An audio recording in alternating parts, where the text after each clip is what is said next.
Bonsoir mesdames et messieurs, bienvenue à tous dans ce journal de la semaine sur Lola Plus TV. Les titres. Rien ne va entre Fodé Oussou Fofana et Kiamou Bongola Rabat. Devant nos caméras cette semaine, le coordinateur national de la défense de la transition FNDT a répondu aux propos du vice-président de l'UFDG. Cette semaine, nos reporters sont allés à la rencontre de Mamadou Ramadan Diallo, porteur d'handicap, qui évolue dans le domaine de l'élevage des quinicultures. C'est tout pour les titres. La tension monte entre le vice-président de l'UFDG et le coordinateur national de la défense de la transition. Cette semaine, Kiamou Bongola Rabat est sorti de son silence et a répliqué sur les propos tenus par Fodé Oussou Fofana lors de l'Assemblée générale de son parti le 28 janvier dernier. Compte rendu. Invité sur notre plateau lors d'une interview exclusive, Kiamou Bongola Rabat, coordinateur du FNDT, réplique à l'accusation de Fodé Oussou Fofana, vice-président de l'UFDG, pointé sur sa personne. Je crois que notre message est en train d'être compris, surtout par la communauté UFDG. Monsieur Fodé Oussou a fait énormément de tort à cette communauté. Énormément de tort. Parce qu'il a été directeur de campagne, je crois, de l'ACLU en 2010, en 2015, en 2020. Et il a mis cette communauté dans une position d'opposition stérile et de stratégie de victimisation intense, qui fait que cette communauté a perdu énormément d'argent, énormément de personnes. Alors que moi seul arrivé à travers l'UGDD et l'UNAD et l'ANAD, là au sein de cette organisation, nous a permis de sauver énormément de vies. Parce que, vous prenez, l'ANAD a été créée en septembre 2020. Et de cette période, à part les morts qui a eu lieu à cause de la célébration de la victoire programmée de Cellou Dalein, il n'y a pas eu de manifestation ni de mort parce que nos stratégies, nous les avons imposées de la non-violence. Pour notre interlocuteur, on ne peut pas être éternellement opposant. Plutôt, il faut suivre une ligne politique. Une ligne politique bien définie, c'est elle qu'on devrait suivre parce que vous ne pouvez pas être éternellement des opposants.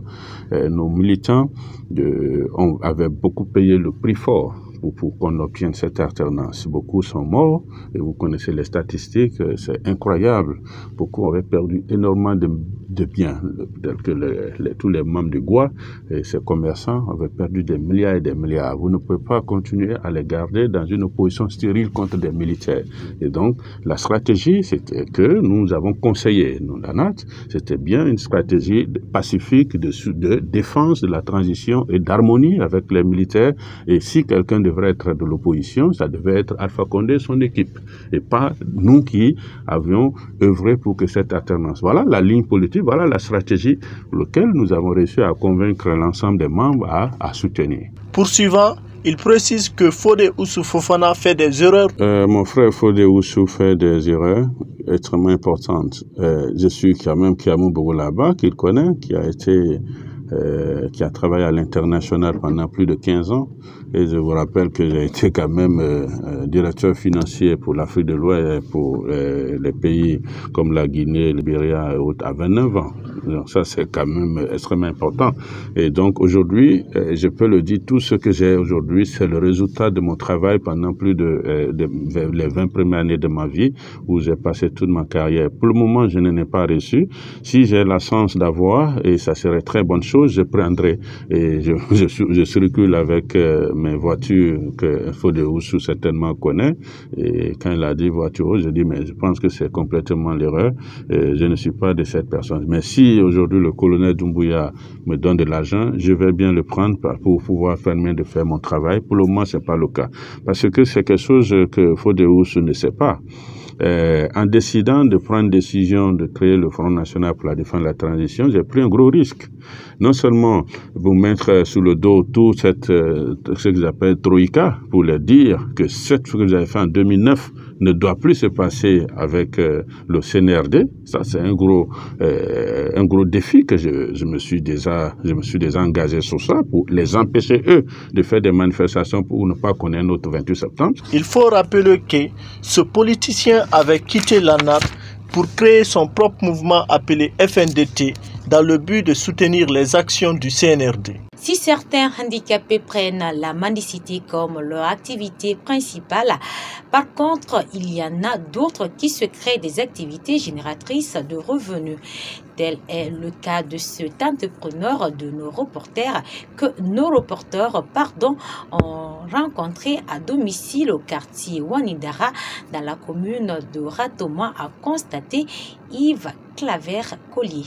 Suite à un accident de circulation, Mamadou Ramadan Diallo est devenu handicapé pendant plusieurs années dans sa vie. Malgré cet handicap, cet ancien chauffeur ne s'est pas livré à la mendicité dans les rues de Conakry. Aujourd'hui, éleveur de plusieurs espèces dont les lapins, les poulets, les cailles et tant d'autres espèces rares, cet éleveur est de nos jours le PDG d'un centre de cuniculture et de rééducation des lapins situé au quartier Wanidara dans la commune de Ratoma. Trouvé sur son lit auprès de ces lapins, il nous explique le début de sa mésaventure. Je ne suis pas né handicapé. Tout a commencé, j'étais un chauffeur de transport en commun. Donc j'ai suivi un accident de circulation qui m'a vraiment mis certaines situations difficiles. Je ne dis pas qu'il m'a mis en retard parce que je suis toujours vivant.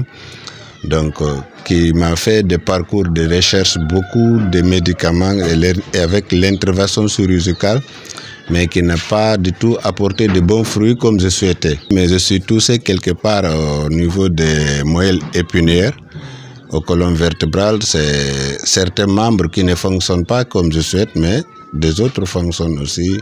Ça ne m'empêche pas d'exercer certains de mes travaux.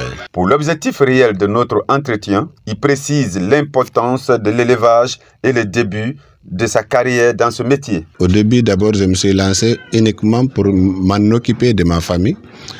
Vu de ma situation qui a un peu tourné de ma vision au début qui était d'être un conducteur.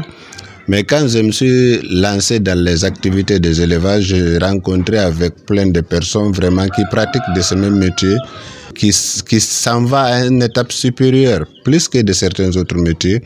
C'est là qui m'a poussé de me maintenir dedans et j'ai envie d'agrandir encore de plus. Éleveur de plusieurs animaux, il détaille les différentes espèces se trouvant dans sa ferme. J'avais commencé par l'élevage des lapins et au fil du temps, j'ai ajouté de l'élevage de poulets de race, qui est des poulets d'élevage d'ornemental, qui est de Brahma et de Kirowaler. Maintenant, au début de l'année 2022, j'ai ajouté des cailles qu'on doit appeler les cotonocultures. Bon, au jour d'aujourd'hui, ce sont les 3 à 4 types d'espèces là que j'ai en train d'élever. Et j'ai en train aussi de voir si je peux ajouter certains sujets qu'on appelle des oies. Poursuivant, il évoque les types d'élevage qu'il pratique. Dans les différents types d'élevage, c'est l'élevage intensif, et élevage semi-intensif et élevage extensif. Mais vu qu'il voit ma production, j'ai choisi l'élevage intensif. C'est-à-dire, c'est essayer d'encagerner l'animal en question dans une cage, le nourrir, le soigner et organiser sa reproduction et récolter ses produits. Selon lui, qui ne reçoit aucune aide venant de qui que ce soit. Et il rajoute qu'il est souvent victime d'agressions par des bandits. Mamadi Ramadan Diallo est devenu aujourd'hui formateur de certaines personnes qui s'intéressent à cette pratique. Nous travaillons avec notre propre moyen, c'est ce qui nous empêche un peu pour aider beaucoup plus des autres. Sinon, on a envie d'aider beaucoup plus des autres en matière de formation. On a été victime des ravages, de vandalisme à travers des bandits. Il explique les difficultés qu'il rencontre dans ce métier. C'est avoir des ressources humaines, c'est-à-dire des personnes qui sont honnêtes. Et déjà aussi, parfois, qu'on nous fait affronter beaucoup de difficultés, comme vous le savez. L'élevage, d'abord, avant tout, n'est pas tellement approprié dans la capitale. Seconde chose, c'est manque d'abord de considération envers de l'État. parce que l'État ne fait pas beaucoup attention avec ce que les autres entrepreneurs font. Dans ses visions d'agrandir son entreprise d'élevage des animaux, cet handicapé lance un SOS aux autorités de la Guinée et aux autres personnes de bonne volonté. Justement, Mamadou Diallo, un jeune homme du quartier Wanindara, fait un témoignage sur l'homme. Selon ses propos, Mamadou Ramadan Diallo est un modèle dans le paysage guinéen. Reportage. Assistant de Mamadou Ramadan Diallo, porteur d'handicap depuis 2017, Mamadou Ganso explique le début de leur aventure dans l'élevage des quinocultures. Au début, ça n'a pas été du tout facile, mais bon, comme on était courageux avec le monsieur, comme vous le voyez, c'est un handicapé, mais très courageux aussi. Il m'a fait appel, on a commencé à élever deux lapins, deux femelles et un mâle. C'est comme ça qu'on a commencé depuis 2017. Le fil du temps, on a recruté aussi des gens, on travaille avec eux. Petit à petit, on est arrivé à là. Donc, c'est pas bon.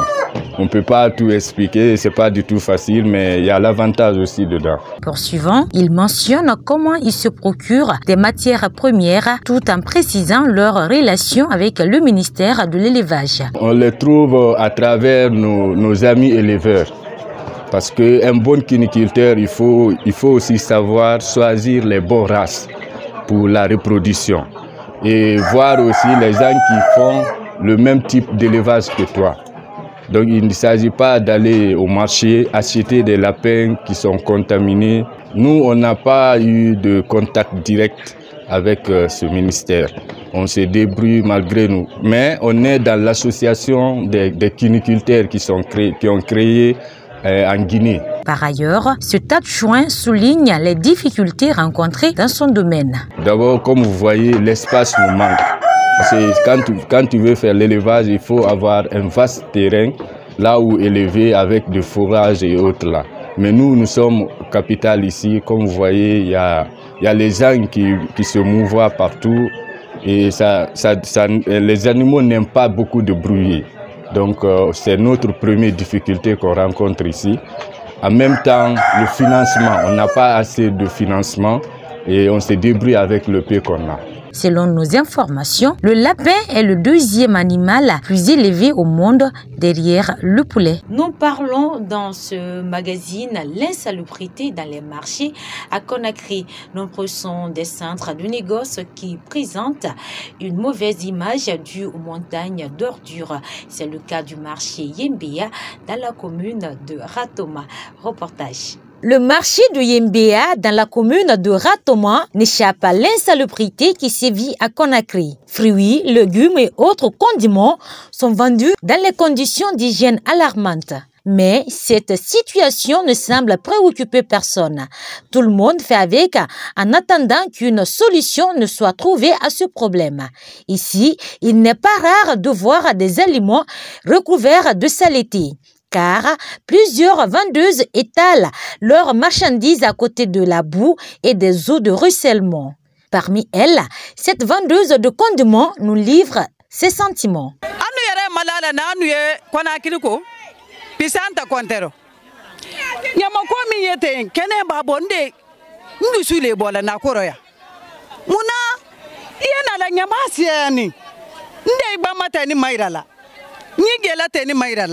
Ni tamati mairala anum femisen nyama barana kostana kila mimba na ba nyamala wodi wa kofe donc dumbo ya anu ta kontrolo anti kontrolo kona kiribi anta kontrolo kona kirisini yembe ya yere to kontrolo few ba ka nyamala dia to lo fe kono nyamala dia ka to lo fe kono nka woyen yande.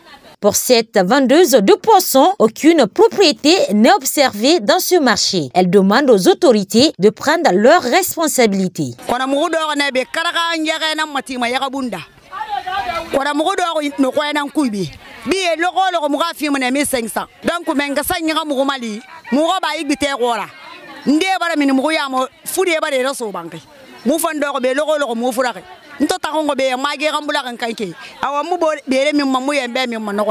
Avec un difficile accès, trouvée assise dans l'état d'immondice, une vendeuse de piments et mère de famille explique le calvaire qu'elle traverse au quotidien pour l'achat de ses condiments.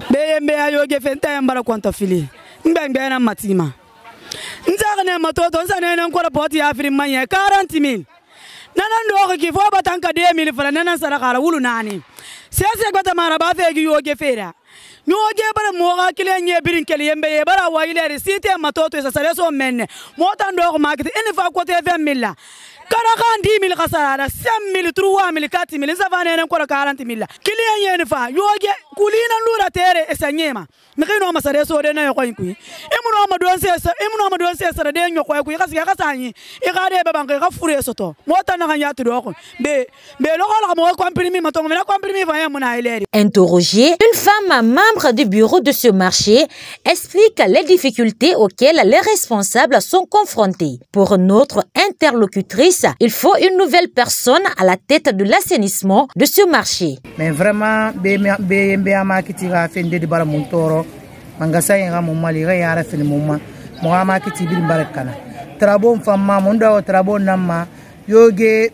yoge tetuar so na ngira vraiment e wa mali ga ba ira vie na ra bara fura muno ma sesra yoge samane na han yoge min kule na yoge ma amun toro ma momuno ma sarmati de tunena fa ena moli momuno ma sarmati de mon toro chaque jour 1500 na fi du tira na so mana ira e sese mu fama be e fama ne te ko bul tongo esga e muno ma walde sese vraiment mangasa ga mo mali miso kuna te ga ba be sono to yoge na sana yoge muno ma kodi membre bureau ne ga fama wa comptable e sese mu fama be na ayetana ma programme na brabe montana kerma mona ngaze sese mu mombe entra yo muna sese na ganne tambe e fatu e ko bul ramase esga esa do.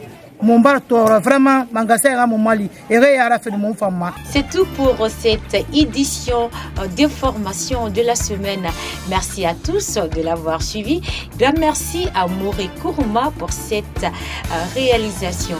Allez, bonne soirée.